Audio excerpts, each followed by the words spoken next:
Friends,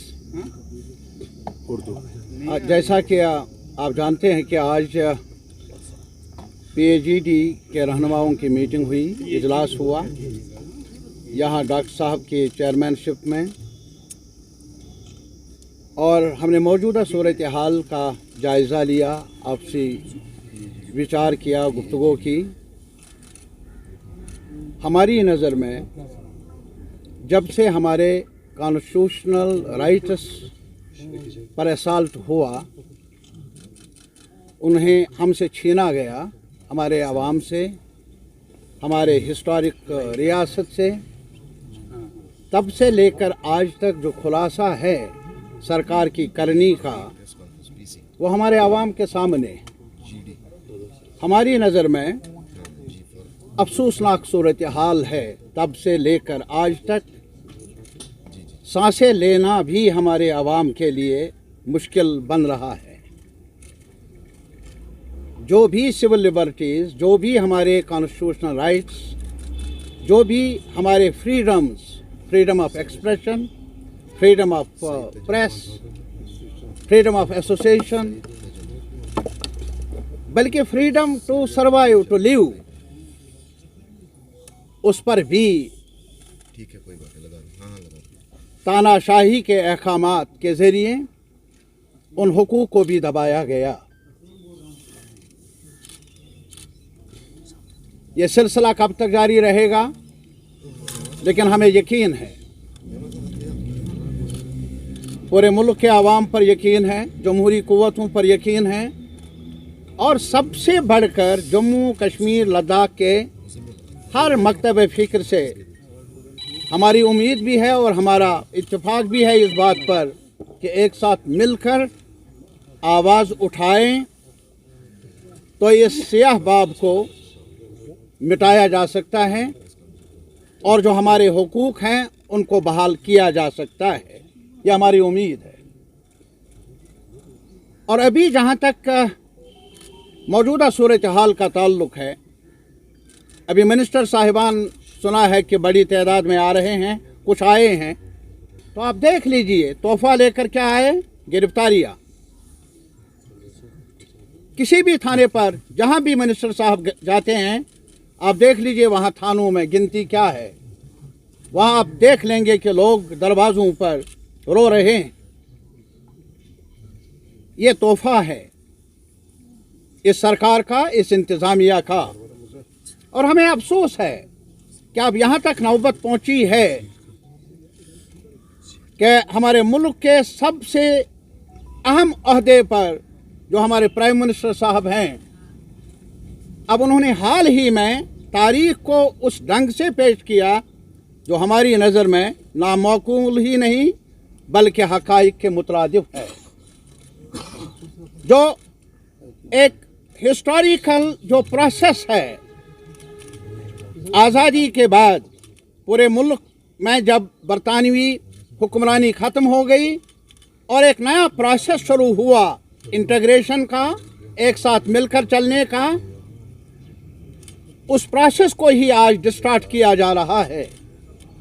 हम याद दिलाना चाहते हैं मुल्क के आवाम को, 370 हमें तोहफे में मिला नहीं, हमें कॉन्स्टिट्यूशनल राइट्स मिले हैं, और वो भी किसी एक शख्स की तरफ से नहीं बल्कि उस कॉन्स्टिट्यूशनल बॉडी से जिसने बुनियाद डाली जमहूरियत की, कॉन्स्टिट्यूशनल ऑर्डर की पूरे मुल्क में, जिसे कॉन्स्टिट्यूशनल अथॉरिटी कहा जाता है, कॉन्स्टिट्यूएंट असेंबली कहा जाता है। और उसी कॉन्स्टिट्यूएंट असेंबली ने उस वक्त सरदार पटेल साहब के घर पर जम्मू कश्मीर की लीडरशिप और मुल्क की लीडरशिप ने आपस में तय किया कि मखसूस सूरत हाल, यूनिक सूरत हाल में जो रिश्ता बन रहा है जम्मू कश्मीर के अवाम का, उन्हें ज़मानतें फराहम हों, कॉन्स्टिट्यूशनल गारंटीज़ फराहम हों। और मैं ये भी याद दिलाना चाहता हूँ, जब ये इंट्रोड्यूस हुआ उस वक्त 306, तब श्यामा प्रसाद मुखर्जी कैबिनेट में मेंबर थे। प्राइम मिनिस्टर साहब, ये तारीख है, ये मैं नहीं कहता हूं। अवाम को सच बताने की जरूरत है। और आप आज 370 4 अगस्त 2019 को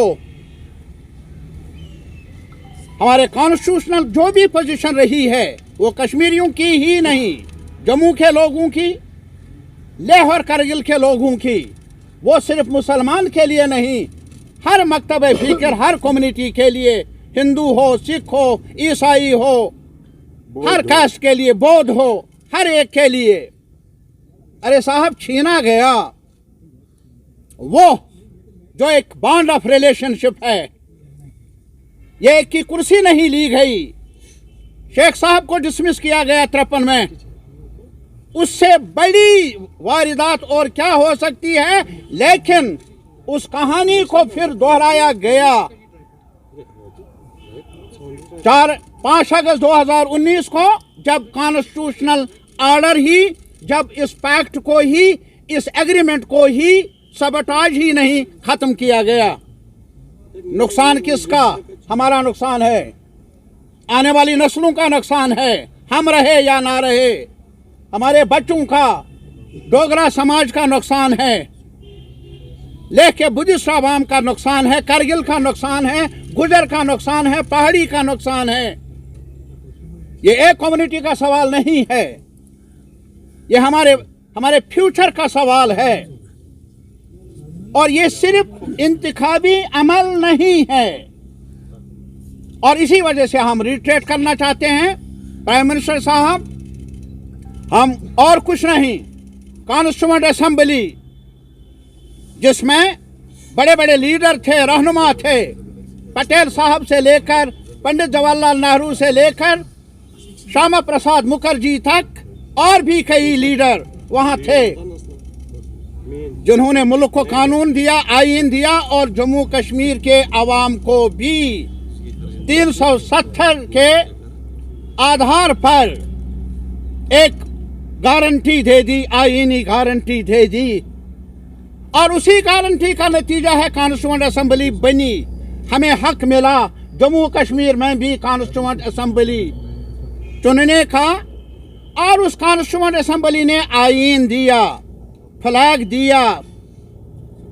अरे साहब, और उसी कॉन्स्टिट्यूएंट असेंबली के जरिए जो आईन बना, उस आईन ने इलाहा की तवसीक की। क्या मिटाया आपने? आपने उस हिस्टोरिकल डॉक्यूमेंट को मिटाया जिसने रिश्ते को हतमी बताया था, जिसने रिश्ते पर मोहर लगाई थी।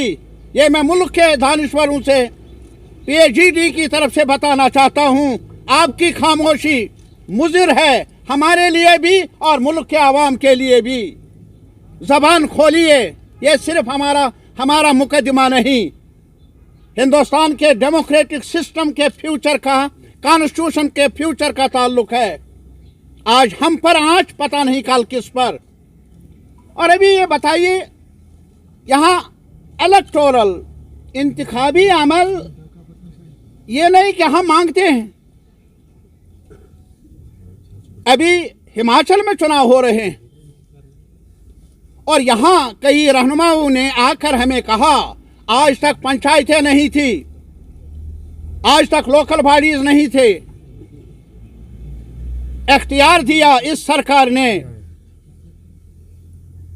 गलतफहमी के शिकार करने की कोशिश हो रही है, पैदा करने की कोशिश की जा रही है। मैं सिर्फ इतना ही कहूँगा, आज नया कश्मीर का डॉक्यूमेंट देख लीजिए जो उस वक्त के यूनाइटेड लीडरशिप ने तैयार किया, जो मशाली राह बना पूरे बरसगीर के लिए, जिसमें decentralisation, grass root level democracy न सिर्फ तज़किरा गया बल्कि उसको प्रायोरिटाइज किया गया। क्या सिखाते हैं आप कश्मीर को?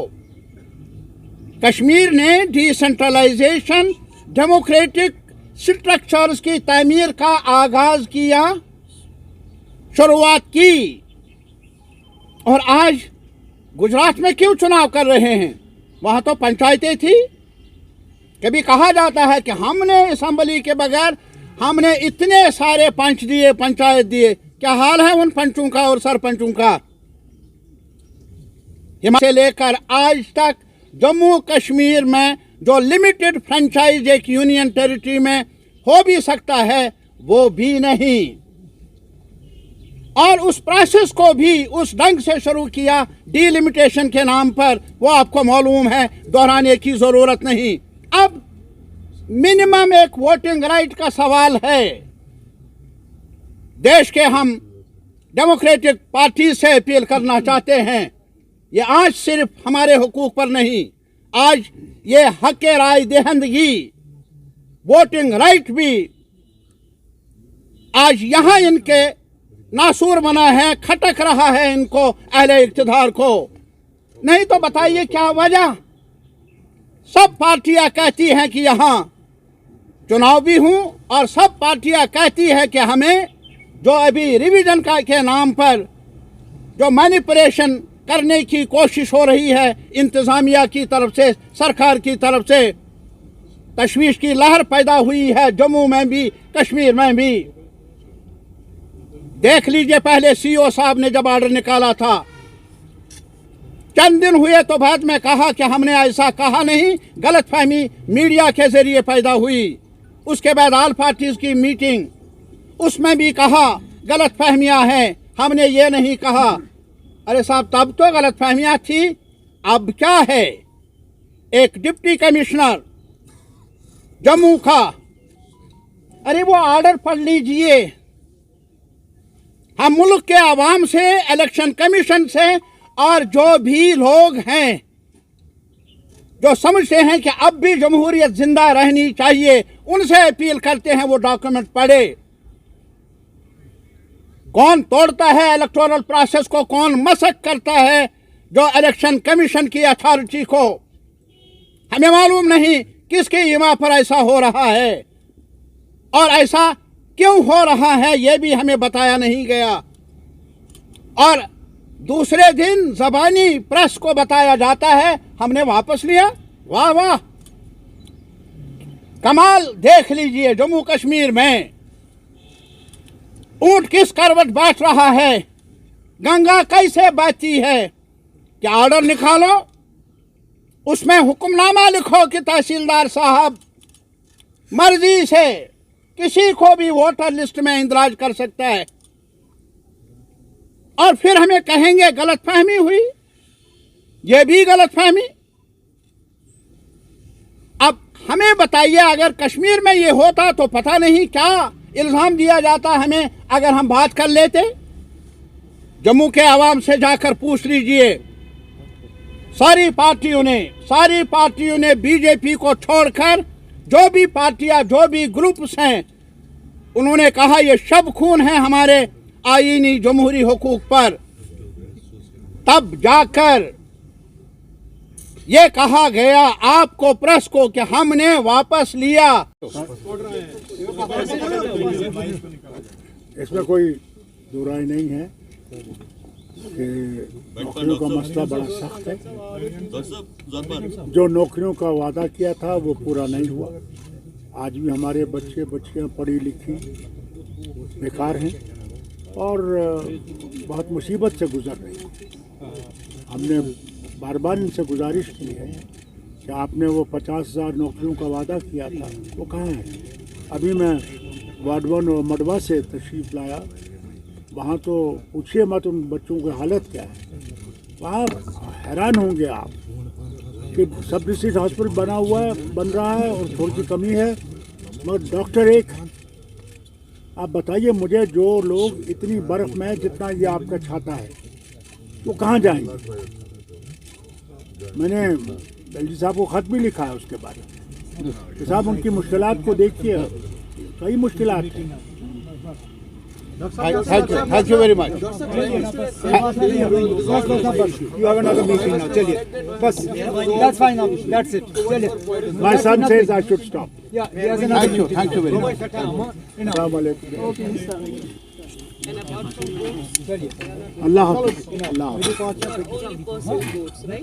चलिए अंदर